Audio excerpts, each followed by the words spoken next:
দুর্ঘটনা নিয়ন্ত্রণে আগরতলা শহরকে যানজট মুক্ত রাখতে অবৈধ পার্কিং এবং অবৈধ ফুটপাত ব্যবসায়ীদের বিরুদ্ধে কড়া পদক্ষেপ নিতে চলেছে পৌর নিগম। বিস্ফোরক মেয়র দীপক মজুমদার শনিবার দুপুরে আগরতলা পৌর নিগমের কনফারেন্স হলে এক গুরুত্বপূর্ণ সাংবাদিক সম্মেলন করে মেয়র দীপক মজুমদার জানিয়েছেন, 2026 সালের ফেব্রুয়ারি মাসের 3 তারিখের পর থেকে আগরতলা শহরে বেআইনি পার্কিং এবং ফুটপাতে বসে অবৈধভাবে ব্যবসা করা চলবে না। আগরতলা শহরের জনজীবনকে সচল রাখতে এবং সৌন্দর্যায়নের স্বার্থে কোনোভাবেই রাস্তার উপর অবৈধ যানবাহন পার্কিং এবং রাস্তা দখল করে ব্যবসা বরদাস্ত করা হবে না। বিশেষ করে হাওড়া মার্কেটের দীর্ঘদিনের বিশৃঙ্খল পরিস্থিতি নিয়ন্ত্রণে আনতে আগামী 8ই ফেব্রুয়ারি থেকে বড়সড় অভিযানে নামছে প্রশাসন। মেয়র দীপক মজুমদার কড়া সুরে জানান, আগরতলা শহরের একাধিক গুরুত্বপূর্ণ মোড় এবং ফুটপাত বর্তমানে কিছু অসাধু ব্যবসায়ীদের দখলে চলে গিয়েছে, যার ফলে সাধারণ মানুষের চলাফেরা দুর্বিষহ হয়ে উঠেছে।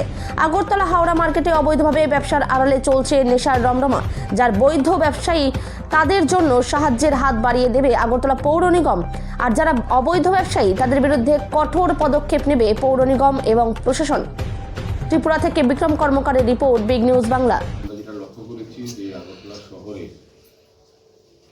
বিভিন্ন সময় ফেব্রুয়ারি 3 তারিখ আজকের পর থেকে সবাইকে জানানো হবে, মাইকিং করা হবে, সবাইকে বলা হবে 3 তারিখের পর আগরতলা শহরে, শুধু আগরতলা প্রাণকেন্দ্র নয়, সমস্ত শহরে অলিগলি যেখানে বেআইনিভাবে রাস্তা দখল করে বা ফুটপাত দখল করে ব্যবসায়ীরা অনৈতিকভাবে ব্যবসা করছেন তাদেরকে সরিয়ে দেওয়া হবে।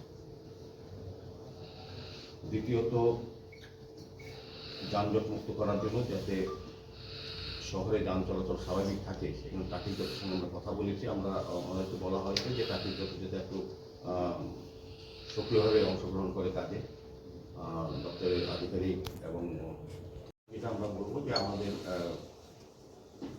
হাওড়া নদীর ফ্রন্ট ডেভেলপমেন্ট ওভার কাজ প্রায় সম্পূর্ণ। এই মাসের মধ্যে মাননীয় মুখ্যমন্ত্রীর হাত ধরে আনুষ্ঠানিক উদ্বোধন করা হবে জনগণের ব্যবহারের জন্য।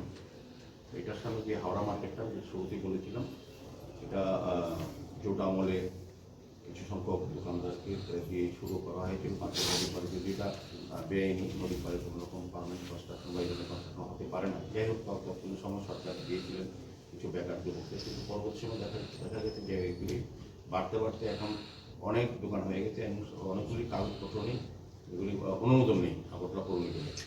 এবং সেখানে আমাদের অনেক অভিযোগ আছে এই এলাকার মানুষের, পথচলতি মানুষের, যে এখানে বেআইনি ব্যবসা হয়, নেশার আশ্রয় হয়, নেশাগ্রস্ত বা নেশার যারা ব্যবসায়ী তারা এখানে আশ্রয় নেন এই মার্কেটে।